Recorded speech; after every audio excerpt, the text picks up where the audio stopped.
So, ayan, magandang hapon guys sa inyo lahat. So, ayan, nakabihis po ako ngayong araw. So, time check tayo.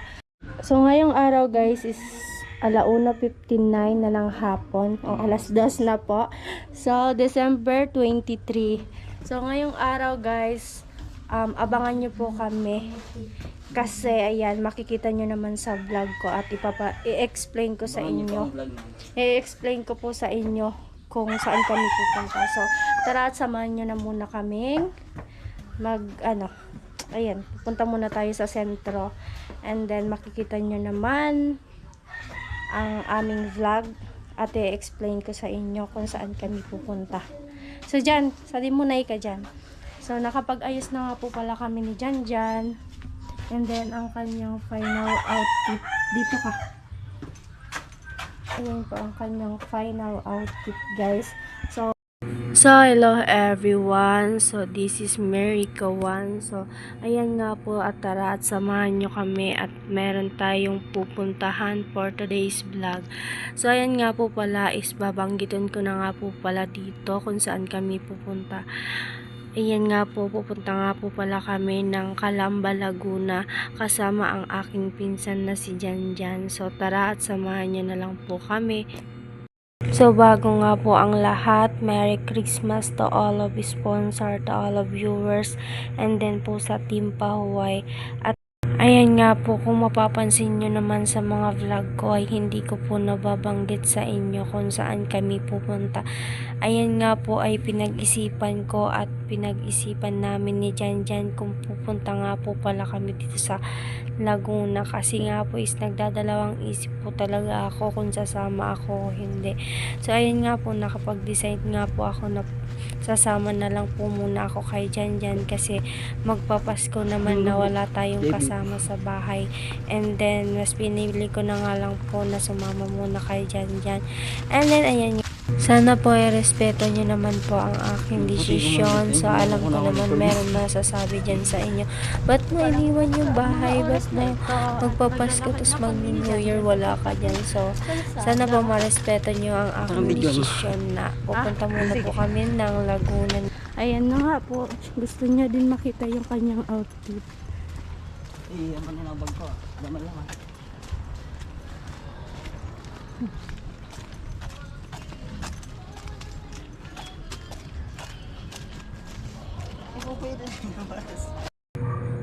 Ayan nga po, ayan, sa mga oras na ito ay nakasakay na nga po pala kami ni Janjan.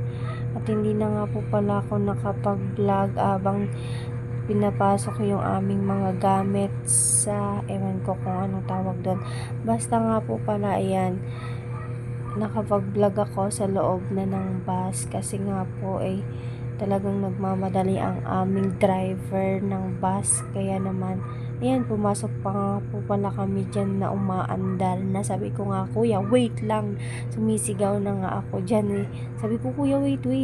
So, ayan na nga po pala sa mga oras na yan. Dito pa lang naman kami sa papuntang Kabanbanan dito sa aming lugar. So, ayan, finally, aura check si Rika. So, ayan nga po pala is naghahanap na si Janjan ng ticket namin. So, hindi niya hanap kasi nga po is nandito pala sa akin. So biglang tinawanan ko na lang si Janjan kasi panay pakyut ako sa camera tapos nandito pala yung ticket sa akin. Kawawa man. So ayan, dito nga po pala is chill lang ang aming pakiramdam.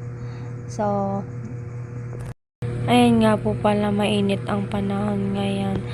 So, ayan po ang aming itsura. So, ayan nga po ang sinakyan namin na bus is the aircon po. So, first time ni Janjan na sumakay sa aircon. So, syempre, bida-bida tayo. Ayan na po yung final, namin, decision ni Janjan na mag-aircon daw po kami.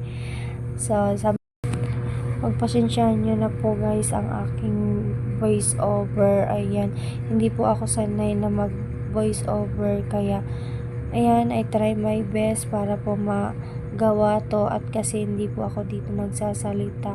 Ayan po, sa mga oras na ito nilalamig na talaga po ako dito. Ayan nga po, sa mga oras na ito ay nilalamig na kami. Ayan nga po, si Janjan tulog pa din kasi nagsabi yan sa akin na nilalamig daw siya. Dapat pala pag nasa aircon ka guys, pag nasa aircon na bus ay dapat doble-doble yung jacket kasi hindi ko na kaya ang lamig dyan. Grabe yung lamig. Ayan nga po, sa mga oras na ito ay kailangan na ni Janjan magturok ng kanyang maintenance. Ayun nga po pala ay timing naman na nag-stop over ang bus at sabi ko nga ay bilisan na kasi nga po ay baka umanda na ang bus at hindi siya makaturok. Kailangan pa naman niya yan kasi ayan, need po niya makaturok talaga kasi kapag hindi siya nakakaturok ay nahihilo daw po siya.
Sa mga oras na nga po pala dyan ay, ayan nga po, may bibi dyan sa malapit sa amin.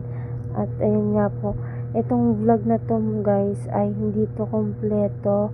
Wala dito yung bumaba kami sa bus para kumain kasi nga po ay nakalimutan ko din po na kunin ang aking GoPro. Kaya po, yan na lang muna, pagpasensyahan nyo na ang aking vlog.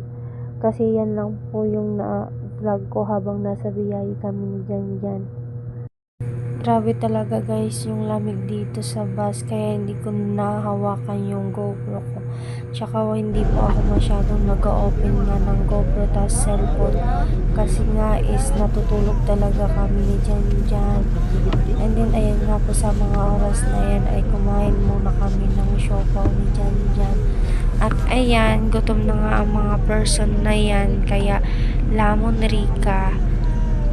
So, isang tinapay lang ang kinain ko kasi takot ako mag-udo-udo. Syempre, ayoko naman mapahiya na, ayoko naman humara sa aming driver na, para mama, kasi tatay ako. Hindi ganon, Rika. So, ayan, panay, konti lang aming kain. Sabi ko nga kay Janjan, wag tayong masyadong kumain kasi baka ulo tayo sa kalagitnaan ng biyahe namin. So, ayan, alam niya naman ang bus, nag-stop over lang naman yan pag mga gutom ang pasahero and then humihihi, ganyan. So, ayan, panay kain si Rika at buti naman naging success yung aming hindi kami nag-udo-udo dyan. So, finally, ayun, tapos konting tubig and then matutulog uli, ganon. So, yun lang naman yung ginawa namin para para hindi tayo magulo sa bus. So, sorry sa term ko, pero ganun na nga eh. So guys, nandito na nga po pala kami sa Turbina. So, time check tayo.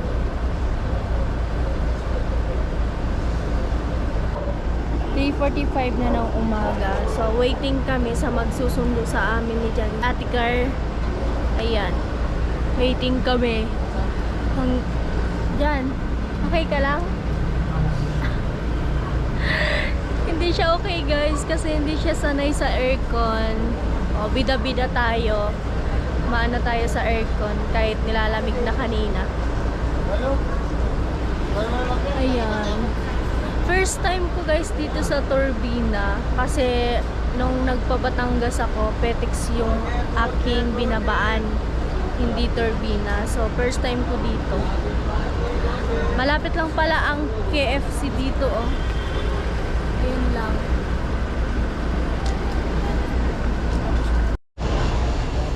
Guys, bumili po ako ng kape, tapos may ano ako dito, palchis. Hati na lang kami ni Janjan kasi hindi ko naman siya mauubos. So, kailangan pala dito guys, Tagalog na dito sa ano, sa turbina. Nalalawi ako kanina pagbili ko, nadadala ko yung pagkadugyot ko. Nadadala ko yung salita ko dito. Oh my God. Tinatawanan ako ni joke lang. Ah, kape ka na. So ayan, dapat pala Tagalog na tayo. Tagalog na Rika ha, Tagalog na. Kanina lang po. Di ko man isik ay ang Tagalog na pala sa atin.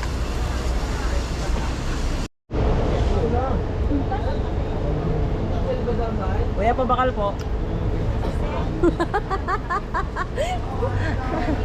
Kuya, pabili po.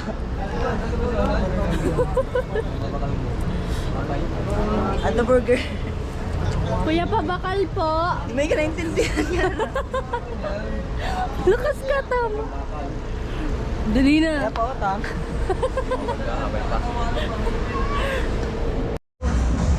Yan guys, umagang umaga na guys. Alas 5 na po. Wala pa yung sundo namin. Ayan o. Wait. Tingnan nyo guys. Ayan.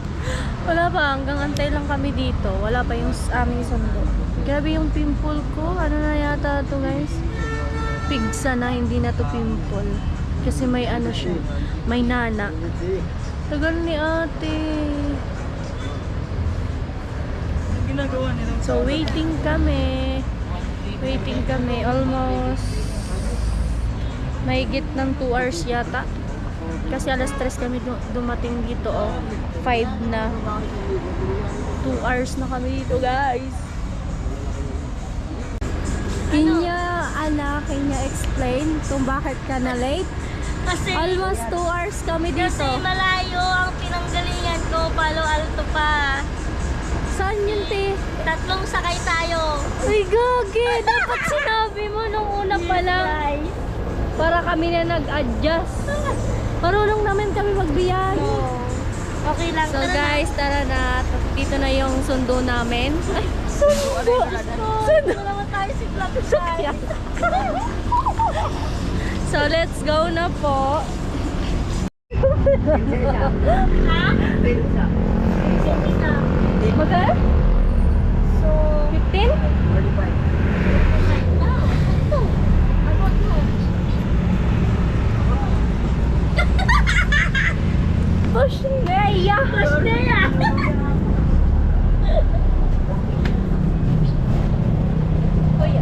Thank you so much.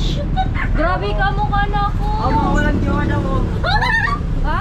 Walang jowa. No. Wala ko malaki. Hi! So guys, papunta na po kami dun. Saan, te? Anong lugar? Kalamba. Papunta na po kami Kalamba. Kalamba ano? Casa La Huerta. Ano? Casa La Huerta. So ayan, let's go guys. Samahan niyo na po kami. Mas barato pala ng jeep. Oo. Isa sa peraso. 600. Ikaw eh. Pwede talaga ito pang Jollibee.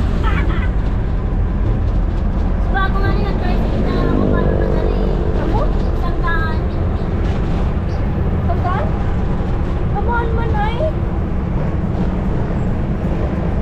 Pero kaya talaga sa trip crossing na gano'n na lang talaga ako. Hindi na ako nakapag-vlog subag. Ay, grabe namang ano to?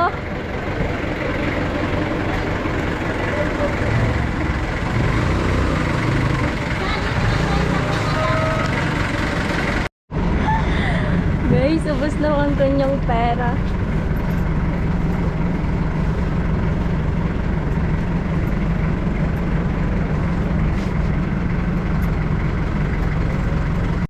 Guys, iba yung sasakyan nila dito. Jeep daw yun, sabi ni Ate Kerr. Pero parang hindi naman jeep. Tingnan nyo. Paliwanag na naman. Wala Wala, ignorance ang person. Ignorant ako sa sasakyan nila, oh. Oh, galing. So, ayan guys, nakarating na kami dito sa aming destination. 6:45 na ng umaga, ayan. Nakarating kami dito ni Janjan. So, ayan, hanggang dito na lang po yung vlog na to guys. Update ko lang kayo kung nasaan kami. Anong lugar nga ni Adite? Casa La Huerta, Laguna. Casa ano? Casa La Huerta. Ano? Casa La Huerta. Casa La Huerta, Black pie na ba isa yun? Laguna, ayan. Oo. So, bye-bye na guys. Dito po kami magpapasko. Ngayon is December 24. Merry Christmas and Happy New Year sa inyong lahat. God bless everyone. Bye! So, ayan. Update ko po kayo sa susunod na magaganap sa aming bakasyon ni Janjan. So, bye muna guys. Matutulog na muna ako kasi tingnan nyo ang iVlog namin ni Janjan. Grabe na, super suffer kami sa biyahes. Siguro 3 sakay bago po makapunta dito. So, bye-bye muna guys. Bye everyone.